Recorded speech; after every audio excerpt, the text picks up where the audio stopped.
Hello बच्चों, नमस्कार। मैं साधना आप सबका बहुत बहुत स्वागत करती हूँ आपके इस यूट्यूब चैनल रोजगार विद साधना पंडित में। जैसा कि आप जानते हैं, हमारे कितने चैप्टर क्लियर हो चुके हैं। वर्णमाला हो गई, संधि हो गया, समास हो गया। आज हमारा है उपसर्ग, मैंने उठाया है ये। और ये इससे कम से कम 4 से 5 क्वेश्चन हर एग्जाम में मिलते हैं। ठीक है, तो बच्चे जानते तो हैं कि उपसर्ग होता क्या है, लेकिन वो यूज नहीं कर पाते हैं कि किस तरीके से इनको यूज करना है और कैसे करना है। तो आज मैं वही सारा समझाने के लिए आई हुई हूँ, जिससे कि आप, और एग्जाम्पल भी लिख के लाई हूँ, जिससे आप अच्छी तरीके से समझ सकेंगे। और नहीं भी समझ में आएगा तो रट लेना, सबसे बेहतर तरीका यही है।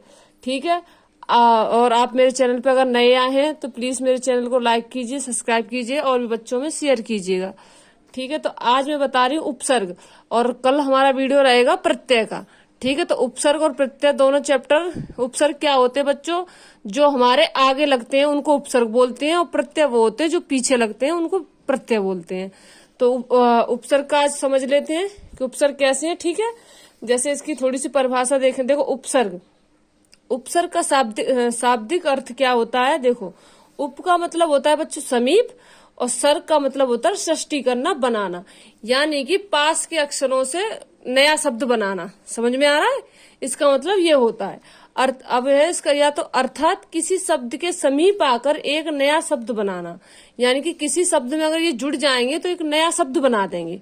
ठीक है, जिसको हम क्या, और ये शब्द के आगे जुड़ते हैं, जिससे क्या हो जाता है बच्चों? उपसर्ग बन जाता है। ठीक है, इसकी थोड़ी सी परिभाषा पढ़ेंगे, फिर आगे का हम देखेंगे। परिभाषा क्या है? जैसे वे शब्दांश जो किसी शब्द के आरंभ में जुड़कर एक नया शब्द का निर्माण कर देते हैं उनको उपसर्ग कहते हैं, उपसर्ग कहलाते हैं। समझ में आ गया? देखो, मैंने पहले ही मुंह से बोल के बता दिया था, वही परिभाषा है कि जो शब्द के आगे लगते हैं वो उपसर्ग होते हैं, और जो पीछे लगते हैं वो प्रत्यय होते हैं। हालांकि प्रत्यय का वीडियो कल आएगा, लेकिन मैं साथ ही साथ समझा के चल रही हूँ, तो और अच्छी तरीके से आप रिवीजन कर सकेंगे। ठीक है, अब देखो उपसर्ग होते क्या है और ये कितने होते हैं। ठीक है, और हिंदी में कितने हैं, संस्कृत में कितने, उर्दू में कितने हैं, इनका यूज कैसे है, वो सारी चीजें बताऊंगी। देखो, संस्कृत में उपसर्ग की संख्या कितनी है? 22। और यही हमारे लिए बहुत जरूरी है। अधिकतर क्वेश्चन इनसे ही बच्चों पूछता है कि ये जो है संस्कृत वाले जो उपसर्ग हैं, इनसे क्वेश्चन अधिकतर पूछे जाते हैं। तो कैसे पूछे जाते हैं? देखो, संस्कृत में उपसर्गों की संख्या कितनी है? 22। ठीक है, अब देखो, अब मैं बताती हूँ। जैसे ये है हमारे उपसर्ग, ये अर्थ और शब्द। देखो, पहले हम उपसर्ग लिखेंगे, फिर उससे जो उपसर्ग है उसका अर्थ क्या होता है, और इनसे फिर शब्द कौन कौन से बनते हैं तो वो जानेंगे। जैसे देखो, उपसर्ग उपसर्ग हमारे 22 होते हैं। तो देखो, पहले अति, पहला नंबर का उपसर्ग है हमारा अति। ठीक है, पहले ऐसे देख लो, मैं बता देती हूँ। देखो, ये उपसर्ग है ऐसे।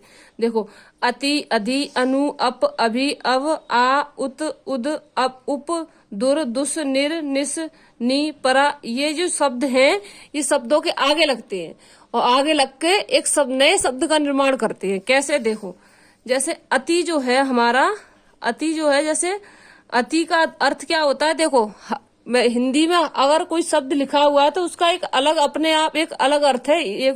इस बात को हमेशा ध्यान रखो। जैसे अति है, तो अति को हम कैसे करेंगे? जैसे अति जैसे कहते हैं ना, किसी बात की तुमने बहुत ज्यादा अति कर दी, तो अति का मतलब होता है अधिक, यानी ज्यादा। ठीक है, अब इससे शब्द कौन कौन से बनेंगे वो देखो। अत्यधिक, अत्यंत, अतिरिक्त, अतिशाप। अब देखो, ये अति वाला जो शब्द है ये इनमें जुड़ा है कि नहीं जुड़ा? देखो, अत्यधिक, अत्यंत, अतिरिक्त, अतिशाप। अब ये इनमें जुड़ रहा है। देखो, अब इसी तरीके से हमारा अधि, तो अधि का मतलब होता है ऊपर श्रेष्ठ, तो ऊपर श्रेष्ठ। ठीक है, अब इससे ये कैसे शब्द कैसे बनेंगे? अधिकार, अधिपति, अधिनायक।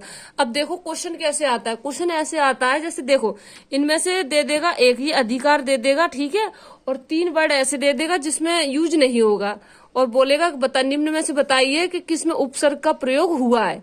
तो हमें कैसे पहचानना है? देखो, अब जैसे ये अधिकार है, तो अधिकार का एक अर्थ होता है अपने आप में, अधिपति, अधिनायक, इन सब का एक अपने आप में अर्थ होता है। तो इसी तरीके से हम पहचानेंगे इनको कि ये क्या है। तो ये तुम्हारा उपसर्ग है। ठीक है, इसी तरीके से अगला है हमारा अनु। अनु का मतलब होता है पीछे। क्या होगा? पीछे। तो अनु का मतलब पीछे समान। तो अब अगर अनु, अब इस अनु से हम अगर शब्द बनाएंगे तो कैसे बनेगा? देखो, अनुचर, अनुकरण, अनुसार, अनुशासन, यानी कि इनमें उपसर्ग का प्रयोग हो रहा है। ठीक है, अब है अप। अप का अर्थ बच्चों क्या होता है? बुरा, हीन। तो क्या कैसे होगा? अपयश, अपमान। देखो हो रहा है ना अब इसका प्रयोग यहाँ। इसी तरीके से अभी, इसी तरीके से ये अभी।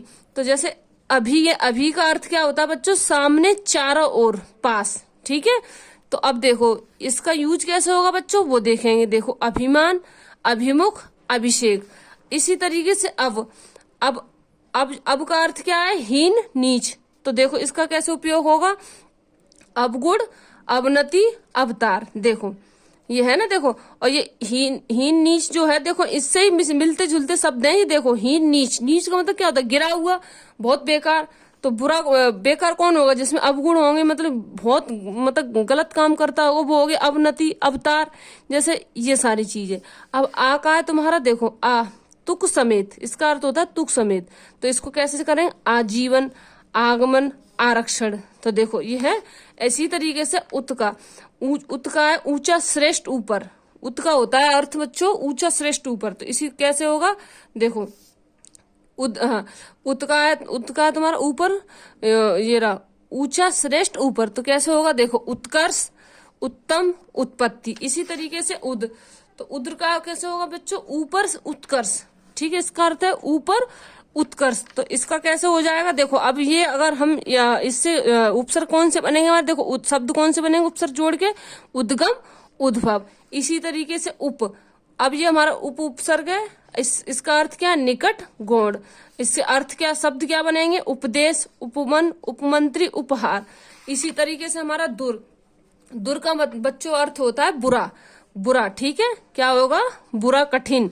तो देखो अब इससे शब्द कौन कौन से बनेंगे? दुर्जन, दुर्गम, दुर्दशा। अब है अगला हमारा दुस। तो दुस का मतलब क्या होता है? बुरा, कठिन। दुर का भी वही होगा बच्चों, दुस का भी वही होता है। ठीक है, इनसे शब्द कौन से बनेंगे? मेन बात ये देखनी है, देखो ये जो है ये यहाँ पे प्रयोग हो रहे हैं या नहीं। मेन चीज आपको ये नोटिस करनी है। आपको इनका ज्यादा ध्यान नहीं देना है कि आपसे वो स्पेशल अर्थ नहीं निकलवाएगा। सिर्फ इनका ध्यान देना है ज्यादातर कि ये यहाँ पे प्रयोग हुआ है या नहीं हुआ है, ये यहाँ पे प्रयोग हुआ है या नहीं, ये हुआ है कि नहीं। ये चीजें देखनी है बस, आपको ज्यादा कुछ नहीं देखना है। अब इसी तरीके से निर, निर का अर्थ क्या होता है बच्चों? बिना, बाहर, निषेध। अब अगर अर्थ पता होगा तो आप अच्छी तरीके से उपसर्ग पहचान लोगे। बस बात इतनी सी और कुछ नहीं है। अब क्या है? देखो निर कैसे जुड़ेगा इसमें? निरपराध, निर्जन, निराकार। अब हमारा अगला निस। निस तो कैसे होगा? देखो निस का कैसे होगा? निस का अर्थ होता है रहित, पूरा, विपरीत। तो कैसे जुड़ेगा? देखो ये निस कैसे? निस्कार, निस्तार, निश्चल। इसी तरीके से नी। अब नी उपसर्ग का प्रयोग कैसे होगा? देखो इसका अर्थ है निषेध, अधिकता, नीचे।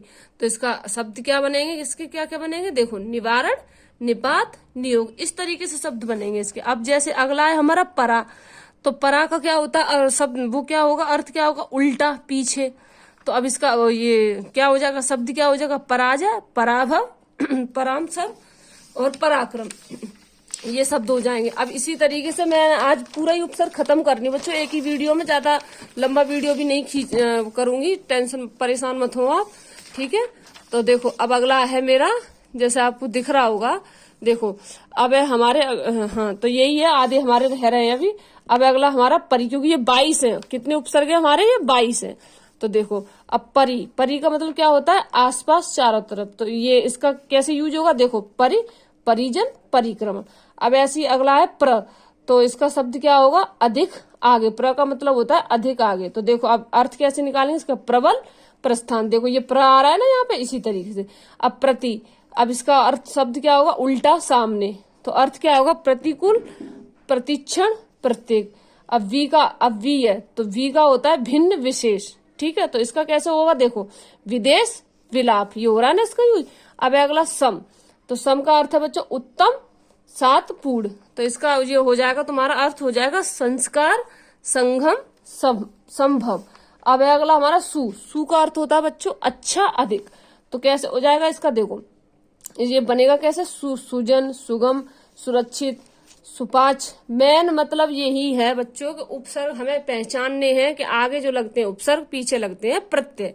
अब देखो, अब हमारे मेन ज्यादा जरूरी तो यही उपसर्ग थे हमारे। अब अगला है हमारा क्या आता है, हिंदी में उपसर्ग पूछ लेता है बच्चों। तो हिंदी में उपसर्ग की संख्या कितनी है, कभी कभी ये पूछ लेता है। तो ठीक है, देखो कई कई लोग, कोई 10 बताता है, कोई 12 बताता है। ठीक है, तो मैं प्रकार तो नहीं आते पूछने के लिए कितने होते हैं, अधिकतर अगर उपसर्ग ही पूछता है तो मैं आपके लिए मेन लिख के ले आई हूँ, तो आपको अच्छी तरीके से उनको समझा दूंगी। आप प्रकार के चक्कर में ना पड़े कि कितने तरह के होते हैं कितने, उसके चक्कर में ना पड़े। और उसके चक्कर में पड़ेंगे तो हर बुक में हर तरीके से अलग दिया गया है। मेन जो हमारे संस्कृत वाले थे वो 22 है, और उर्दू वाले कभी पूछ लेता है तो 19 है। उन पे ज्यादा ध्यान देना, हिंदी वाले बहुत कम पूछता है। ठीक है, तो और जो पूछता है उनमें से मैं इनको ले आई हूँ, तो मैं आपको उसे अच्छी तरीके से बता रही हूँ। देखो अब है हिंदी के उपसर्ग। देखो हिंदी का उपसर्ग अ, तो पहला ये है हमारे उपसर्ग। देखो अ, अन, क, कु, दु, नी, ओ, अब, भर, सु, अध, उन, पर, ये है तुम्हारे। अब उपसर्ग का प्रयोग कैसे होगा, देखो अ का क्या होता है, अभाव निषेध। इसका शब्द क्या बन जाएगा, अछूता अटल। अन का है, अब देखो ये प्रयोग कैसे होगा, अ का अछूता अटल अनपढ़, इस तरीके से हो जाएगा ये। ठीक है, अब जैसे अनपढ़ तो इसका है, सॉरी। अब जैसे अन का है, तो अन का अर्थ क्या होगा, अभाव निषेध। तो इसका शब्द कैसे बनेगा, देखो अनमोल अनपढ़, ये अन जुड़ रहा है ना इन दोनों में, इसी तरीके से। अब है हमारा क, तो अर्थ इसका क्या होगा, बुराहीन। क्या हो गया, बुराहीन। तो इसका शब्द क्या बनेगा, कपूत कचोट। अब हमारा कु, तो कु का मतलब क्या होगा बच्चों, बुरा। तो कैसे इसका प्रयोग करेंगे, देखो कुचाल कुचैला, ये कु आ रहा है ना इसमें, इसी तरीके से बस हमें उपसर्ग पहचानने हैं। अब है हमारा अगला दू, तो दू का मतलब होता है कम बुरा। तो ये देखो अब ये दू कैसे यूज होगा, देखो दुबला दुलारा। अब है हमारा अगला नी, तो नी का मतलब होता है कमी, अर्थ। ठीक है, कमी। तो इसका नी का उपयोग कैसे होगा, निगोड़ा निडर। तो देखो ये नी आ रहा है ना इनमें, इस तरीके से। ओ, अब ये दोनों एक ही है। ठीक है, तो इसका मतलब होता है छीन निषेध। ठीक है, अब इसका प्रयोग कैसे करेंगे, ओधर ओसर, इस तरीके से। अब है हमारा अगला भर, तो भर का मतलब होता है बच्चों पूरा। क्या होगा, पूरा। तो इसका अर्थ क्या, ये अर्थ क्या हो जाए, शब्द क्या बनेगा इससे, भरपेट भरपूर। अब सु का मतलब होता है अच्छा। तो कैसे होगा, देखो इसका शब्द कौन कौन से बनेंगे, सुडौल सुजान सुधड़, ये आ रहे हैं ना ये सु वाला, इसी तरीके से। अब है हमारा अध, तो अध का मतलब होता है बच्चों आधा। तो अब देखो कैसे शब्द कौन सा बनेगा, अधपका अधकच्चा अधमरा। ठीक है, इस तरीके से। अब है हमारा उन, तो उनका कैसे होगा, देखो उन जैसे उनका क्या, जैसे इसका अर्थ क्या है, एक कम। तो जैसे 29 39, ये इस तरीके 49, ठीक, 69, इस तरीके से इसका प्रयोग यहाँ होगा। तो पर, अब देखो पर का मतलब होता है दूसरा। तो देखो इसका कैसे शब्द कैसे बनेगा, पराधीन परलोक, इस तरीके से। एक बच्चों में बात बताना चाह रही हूँ, जैसे ये अपवाद है, अधिकतर क्वेश्चनों में अपवाद और पूछ लेता है। जैसे कि जो नी जो शब्द है, देखो ये वाला जो है, ये हमारा संस्कृत वाले उपसर्ग में भी है और इसमें भी है। अगर संस्कृत वाले में अगर थोड़ा ध्यान देना है, इसके ये शब्दों पे ध्यान देना है। अगर वो संस्कृत वाला पूछेगा है, और वैसे एक ही देगा उनमें से। ठीक है, अगर हिंदी वाला देगा तो हिंदी वाले पे टिक करना है, संस्कृत वाला पूछेगा तो संस्कृत वाले पे टिक करना है। ठीक है, इस बात का विशेष ध्यान रखें, क्योंकि वो अधिकतर पेपर वाला सीधे क्वेश्चन नहीं पूछता, वो सीधे अब क्या पूछ रहा है, अपवाद पूछता है आजकल। तो हमें अपवादों पे ज्यादा ध्यान देना है। ठीक है, अब देखो अगला है हमारा, अब देखो वो अब मैंने बताया था ना, उर्दू में उपसर्ग की संख्या कितनी है, 19 है। अब इनका देखो उर्दू और वो क्या बोलते हैं संस्कृत वाले, ये दोनों ही बहुत महत्वपूर्ण है, यही बहुत ज्यादा पूछे जाते हैं। और इसीलिए मैं तुम्हारे लिए वही चुन के लाई हूँ, जो इनके एग्जाम्पल जो मैंने लिखाए हैं बच्चों।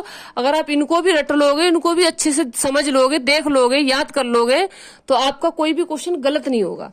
अब इस तरीके से देखो उपसर्ग, तो देखो उर्दू का पहला क्या है, अल।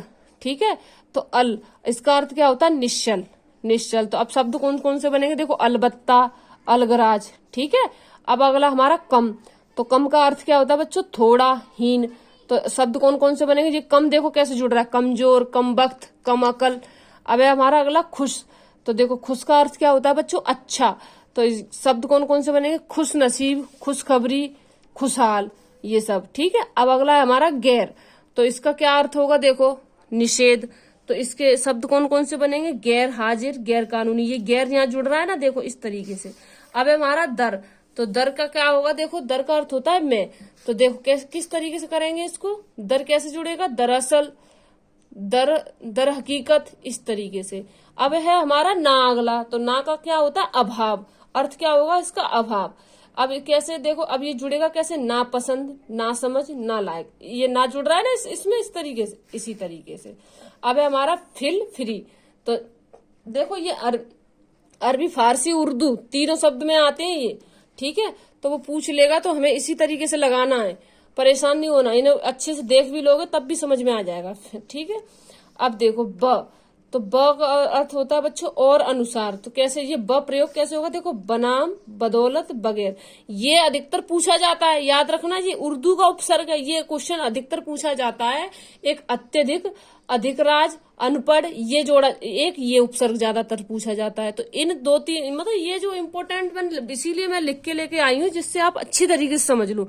हालांकि ये बहुत ज्यादा पूछा जाता है, हो सके तो इस पे IMP डाल लेना, ठीक है। अब है हमारा अगला बा, तो बा का अर्थ होता है बच्चों सहित। तो कैसे? बाकायदा, इसका अर्थ हो जाएगा, शब्द हो जाएगा बाकायदा। बद, बद का होता है बच्चों बुरा। इसका शब्द कौन कौन से बने? बदमाश, बदनाम, ये भी बहुत ज्यादा। अब है अगला हमारा बर, तो बर का वो होता है अर्थ बच्चों ऊपर, बाहर। तो इससे शब्द कौन सा बनेगा? बर्खास्त। जैसे कहते हैं ना बर्खास्त, तो उसको नौकरी से बर्खास्त कर दिया, उसी तरीके से। अब है हमारा बे, तो बे का अर्थ है बच्चों, बे का कैसे होगा? देखो बे का है अर्थ है बिना, तो इससे शब्द कौन से बनेंगे? बेईमान, बेइज्जत। अब है हमारा अगला ला, अब है हमारा अगला ला, तो ला कैसे? ला का अर्थ क्या है? रहित, मतलब किसी चीज के परे, मतलब किसी चीज के ना बारे में जानकारी नहीं हो, तो है, ठीक है। और किसी चीज का वो करना, बहुत अनदेखा सा करना, तो कैसे हो जाएगा? देखो लापरवाह, लाचार, ये ला जुड़ रहा है ना इनमें, देखो इसी तरीके से। अब है अगला है सर, तो सर का होता है अर्थ मृतस्य। तो कैसे होगा? देखो सरताज, सरदार, ये सर जहाँ जुड़ रहा है इसी तरीके से। अब अगला हम का, अब देखो हम उपसर्ग है, तो इसका अर्थ क्या होता है? समान, साथ वाला। तो ये इसके क्या क्या हो जाएंगे? शब्द कौन कौन से बनेंगे? हमदर्दी, हमरा। अब है हमारा अगला है हर, तो हर का अर्थ है प्रत्येक, हर दिन। तो शब्द कौन सा बनेगा? हर साल। अब है हमारा एन, तो एन का मतलब क्या, अर्थ क्या होता है? समय। तो इसका ये शब्द कैसे बनेंगे? एन मौका, एन वक्त, इस तरीके से। अब है बच्चों हमारा अंग्रेजी में उपसर्ग हमारे 6 होते हैं, ठीक है। अब उपसर्ग मैं आपके लिए उन 6 में से 4 लेकर आई हूँ, क्योंकि वही ज्यादा जरूरी होते हैं, ज्यादा कचड़ा भरने की जरूरत नहीं है, ठीक है। अब 6, तो देखो अंग्रेजी में कौन सा हमारा? सब का अर्थ क्या होता है? अधीन, मतलब नीचे। तो इसका अर्थ ये क्या होगा? शब्द क्या बनेगा? Sub inspector. तो सब इंस्पेक्टर, देखो इंस्पेक्टर होता है वो तो है ही इंस्पेक्टर। अब सब इंस्पेक्टर होगा तो सब इंस्पेक्टर के नीचे काम करेगा, इस तरीके से। अब अगला है हमारा डिप्टी, तो डिप्टी का अर्थ है सहायक, डिप्टी कलेक्टर। अब हमारा अगला जनरल, तो जनरल का अर्थ है प्रधान, तो इसको कहेंगे जनरल मैनेजर। अब है हमारा हेड, तो हेड का मतलब होता है मुख्य। कैसे कहते हैं? तू कोई हेड है, तू कोई मुखिया, उस तरीके से। तो हेड का मतलब होता है बच्चों मुख्य, तो इसको क्या कहेंगे? Head master. ये इतना सारा मैं लिख के बच्चों इसलिए लेके आई हूँ आपके लिए कि आप इन्हें अच्छी तरीके से देख सकें, पढ़ सकें और अच्छे से समझ सकें। यही उदाहरण आते हैं घूम फिर के, और 4 से 5 क्वेश्चन आते हैं। अब यूपी पुलिस की वैकेंसी आई रही है, लेखपाल का एग्जाम कभी भी हो सकता है। आप अच्छी तरीके से इन्हें समझिएगा, और मैं कल प्रत्येक वीडियो लेके आऊंगी। अगर आपको मेरी वीडियो में कोई डाउट या कोई गलती नजर आ रही है तो प्लीज मेरे कमेंट बॉक्स में मुझे लिखकर बताइएगा, जिससे मैं सुधार करूं। और बच्चों मेरा पढ़ाया हुआ अगर आपको समझ में आ रहा है तो प्लीज मेरे चैनल को लाइक कीजिए, सब्सक्राइब कीजिए, और भी बच्चों में शेयर कीजिएगा। और प्लीज मेरे चैनल को सपोर्ट कीजिएगा, क्योंकि बिना आप जब तक सपोर्ट नहीं करोगे तब तक देखो होने वाला कुछ है नहीं। इसलिए प्लीज अच्छी तरीके से इसे पढ़ते रहिएगा। मैं ऐसे ही आपको वीडियो देती रहूंगी, और आप अपना अच्छे से स्कोर कर सकेंगे। ओके, धन्यवाद।